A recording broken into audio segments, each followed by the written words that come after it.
Metro Manila might face more water shortages both at present and in the future after the government revoked the extension of its agreements from 2022 to 2037 with the Metropolitan's two longtime water distributors. The future of water distribution in Metro Manila has become uncertain now that the rights of the two said companies to provide water services are up for grabs by new companies. What led to the Duterte government's move to cancel these agreements? Did the government prepare for any setbacks this water war will most certainly have?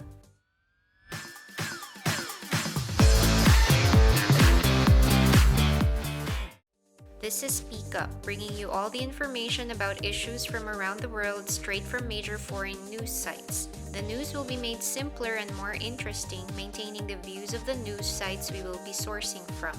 Let's look into more details about this issue.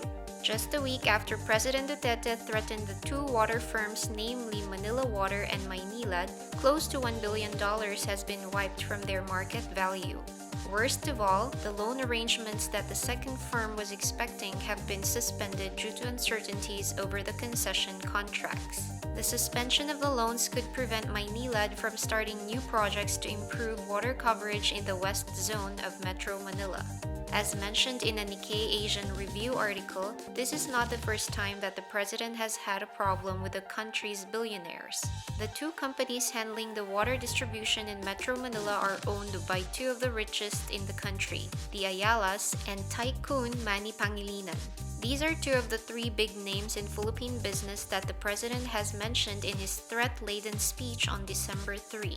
Past the midterm of his presidency, he has made it his personal quest to pressure businesses into giving into the government's demands.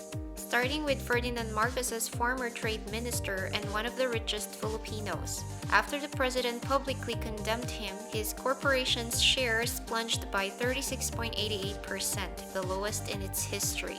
This also pushed the tycoon to resign as chairman of his company after selling all of his shares. Just less than a year after that, in March 2017, the president turned his attention to a cigarette manufacturer, Mighty Corporation, which was accused of tax evasion for one and also the use of fake stamps on its products. Following President Duterte's public threat to have the Wong Choo King brothers, the corporation's owners, arrested, a 30 billion peso tax settlement case was paid by them. This was dubbed as the largest tax settlement in history by the country's finance secretary.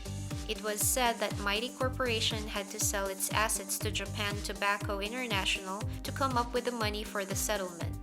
These are just two of the biggest companies that the president had taunted and that had given into his demands in the past years of his term.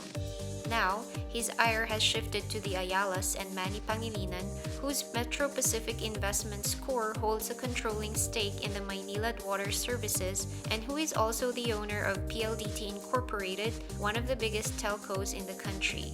What has ignited the president's anger towards these two tycoons? His threats were brought about by the water shortage in March of 2019, which led him to dig into the controversial contracts signed by the water firms and the Philippine government in 1997. His review of the agreements led him to a conclusion that there is injustice in the deals. This was not denied by the people involved in making the provisions back in 1997, as they needed to sweeten the deal for private firms to handle the very costly and risky water distribution and treatment.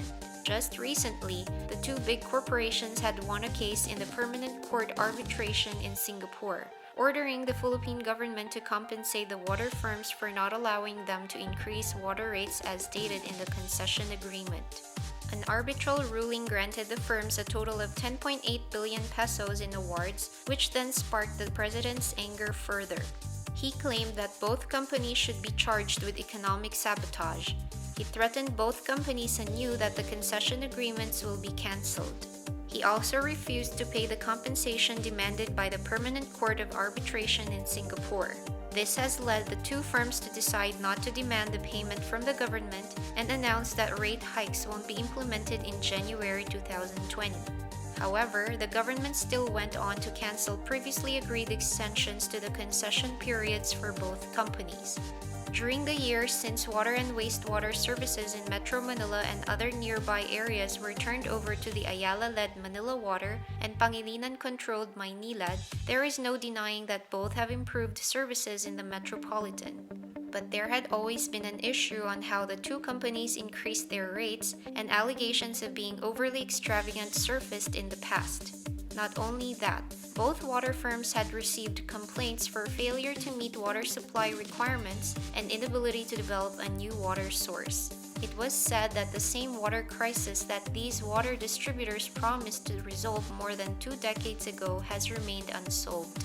The main water source that supplies over 12 million Metro Manila residents is no longer enough.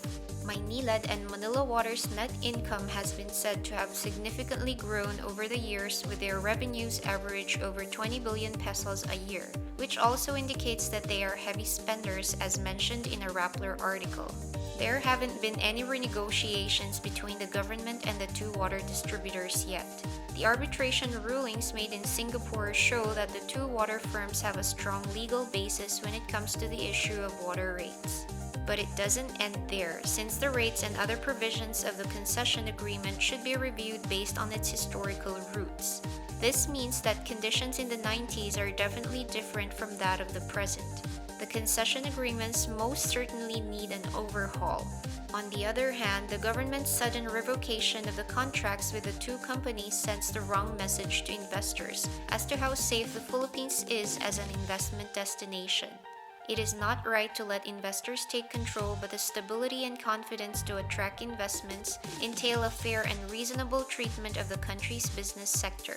With this current situation of Metro Manila's water distribution, some might be wondering whether the president can get what he wants this time.